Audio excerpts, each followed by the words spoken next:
Pour dire la même chose que ce qu'on pouvait dire les doigts dans le nez dans le cinéma d'Audiard en 1960, aujourd'hui, on frise le tribunal toutes les semaines. Donc il y a une régression mais exponentielle de la liberté d'expression en France, et c'est fait au nom, soi-disant, de la protection des minorités en danger. Hein. C'est-à-dire que aujourd'hui, non seulement on est dans une société de censure intégrale, mais c'est soi-disant pour notre bien.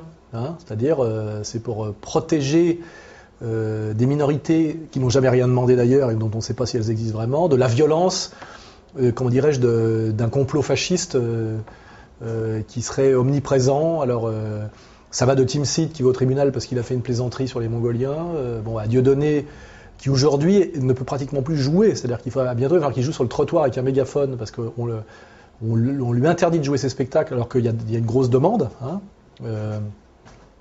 On est dans une société de censure intégrale et qui va même au-delà de la persécution de l'automobiliste, où aujourd'hui on peut vous dire que vous êtes un criminel parce que vous roulez à 52 à l'heure au lieu de 50, là où de toute façon même rouler à 70 ne comporterait aucun danger. On est dans une société intégralement policière et intégralement de censure, mais qu'on a du mal à identifier parce que c'est une société de consommation. C'est-à-dire qu'en fait, vous avez dans notre société toute liberté de consommer. Voilà, donc c'est une société de liberté de consommer, effectivement. Mais le reste, c'est très très encadré hein, et très violemment. Moi je pense qu'au niveau de la vie quotidienne, la société française est 10 fois plus policière que la société syrienne. Il suffit d'y aller. À Damas, vous pouvez brûler les feux s'il n'y a pas de voiture, un flic vous fera pas chier parce qu'il estime que vous êtes passé au rouge, mais que vous mettez personne en danger, il va pas vous siffler pour autant. Vous pouvez boire un coup assis sur une bagnole à 2h du matin. Sur ce qu'on appelle la liberté au quotidien, la société française, et sur le modèle américain, puritain, anglo-saxon, est une société intégralement policière. Plus on va vers le sud et vers les pays soi-disant moins démocratiques, plus c'est cool, plus c'est facile, plus le bien vivre est présent. Et par contre, on nous compense ça en disant oui, mais c'est une société où on défend les droits de l'homme, c'est-à-dire qu'on se soucie du destin de deux dissidents tibétains, voilà. Mais ici et maintenant, essayez d'aller déjà filmer dans la rue, là, ce qu'on fait là dans la rue. Il y a un flic qui vient au bout de 5 minutes, vous n'avez pas le droit. Demandez l'autorisation à la ville de Paris. Sortez avec votre verre, asseyez-vous sur une bagnole. Flic, fumez une cigarette. Vous pouvez être fermé, avoir des amendes énormes. Nous sommes dans une société qui, au nom de la défense des libertés, est devenue une société intégralement policière. C'est d'une perversité totale. Et on ne sait jamais qui demande ces libertés, soi-disant. Mais par contre, on voit bien que c'est une société d'interdit, société de judiciarisation, vous pouvez aller au tribunal pour n'importe quoi, société d'amende, de persécution économique. Donc voilà, donc la liberté que vous avez, c'est la liberté de vous lever le matin, de travailler comme employé de bureau, et avec ce maigre argent que vous avez gagné, de faire les magasins le samedi. Là, il y a toute liberté, y compris pour acheter des cassettes porno, des vibromasseurs. La liberté de la transgression sexuelle est en revanche parfaitement autorisée dans la mesure où elle débouche sur de la consommation, et d'ailleurs et pas sur la sexualité réelle, parce que essayer d'appliquer la liberté sexuelle dans le monde réel, c'est-à-dire en allant aborder une femme ou en proposant une partouze à la sortie de la messe, vous allez voir un peu ce qui vous arrive, vous vous retrouvez directement au tribunal et en prison, quoi. Donc liberté d'expression, zéro, mais au lieu de dire que c'est une société totalitaire, de domination, etc., c'est présenté au nom de la liberté pour le bien-être et soi-disant à la demande des citoyens, ce qui est totalement faux. Hein. C'est que des lobbies communautaires, donc on est une société de policière incroyablement plus perverse et plus subtile que ce qu'était la société policière, par exemple, en URSS. En URSS, on voyait un mec qui lisait un prompteur avec un uniforme, avec marqué Pravda derrière, tout le monde savait que c'était du bidon, et toute la vie se passait ailleurs.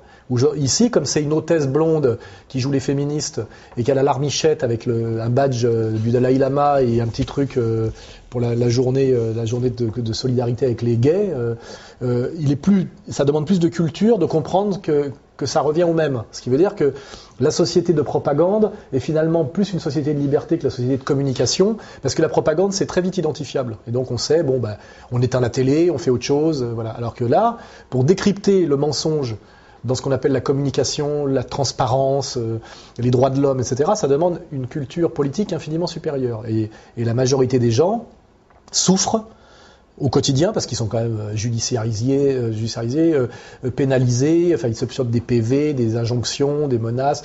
Simplement quand on veut louer un appartement même, etc., il faut montrer des feuilles de salaire, des trucs d'assurance, des machins. Quand on a un truc, il faut voir s'il n'y a pas des termites, des trucs, enfin des réglementations infiniment plus contraignante que dans aucun pays totalitaire qui a existé, hein. Et tout ça étant pas totalement identifié, les gens sont dans une espèce de souffrance, ils disent c'est marrant, je suis dans une société de liberté totale et je souffre terriblement. Donc il y a une vraie névrose de la non-prise de conscience d'une société en réalité totalement policière. Donc ça crée une souffrance qui est typique de la souffrance du mal non identifié, hein. Les gens ne savent pas pourquoi ils sont si malheureux en disant c'est bizarre, je suis dans le paradis occidental de consommation, je devrais être totalement heureux, je souffre terriblement. Et c'est ça la réalité quotidienne qui est un vrai sujet de cinéma, un vrai sujet de roman qui n'est d'ailleurs pas écrit et pas fait, parce que tout ça c'est des arts aussi, ce sont des arts de collaboration, et que le cinéma indépendant n'existe pratiquement plus, ni la littérature indépendante, mais ça serait un vrai sujet, de montrer au quotidien, en prenant un français moyen, en quoi la société est une société entièrement policière et de répression et d'injonction. Et que la seule chose qu'il a le droit de faire, c'est de se lever le matin, d'aller bosser, de toucher un petit salaire et de le dépenser entièrement en consommation inutile, voire même parfois transgressive, et que tout le reste, c'est entièrement sous contrôle policier, hein. Et nous qui essayons d'être réellement libres, parce qu'on essaie simplement de maintenir le niveau de liberté qu'on avait à la fin des années 70, ça demande de ruser en permanence, et puis ça passe par des condamnations, des violences, des souffrances. Il faut être terriblement rusé et organisé pour vivre au niveau de liberté, au niveau de la liberté des années 70. Hein, ça, c'est une certitude pour moi. L'exemple que nous donnent les banlieues, c'est qu'on n'a aucun mérite à respecter la loi. Parce qu'en fait, aujourd'hui, quand vous parlez avec un policier, il vous dit c'est tellement difficile de faire payer un voyou de banlieue qu'on préfère s'acharner sur le français moyen, que lui, on peut racketter impunément parce qu'il est solvable et qu'il ne fuit pas. Moi, j'ai déjà des policiers qui m'ont dit ça. Ils m'ont dit, de toute façon, on vous contrôle, on vous met une amende parce que vous vous arrêtez. Les mecs en scooter sans casque, on les siffle même plus parce que de toute façon, ils s'arrêtent pas. Donc, on s'humilie même pas à essayer de les attraper. Il y a aujourd'hui dans le système policier, en plus, un système policier qui se tourne vers les classes moyennes blanches, françaises, voilà, c'est-à-dire qu'on va racketter ceux qui sont facilement rackettables. Et les délinquants, on n'y touche pas parce que c'est trop de boulot, c'est trop dangereux. Donc on a une société policière qui en plus s'acharne sur les gens qui n'ont rien à se reprocher, sur les gens qui respectent la loi. Parce que choper un PV parce que vous avez roulé à 52 avec une voiture au lieu de 50 sur la voie express à 2h30 du matin, ça s'appelle du racket, hein. Voilà. Et pendant ce temps, effectivement, il y a des types qui font des rodéos avec des voitures volées en banlieue. Et c'est vrai que d'une certaine manière, ça c'est l'éternité de la psychologie sociale, c'est qu'on a l'impression que ces gens-là nous vengent, hein. Mais c'est pas une solution politique.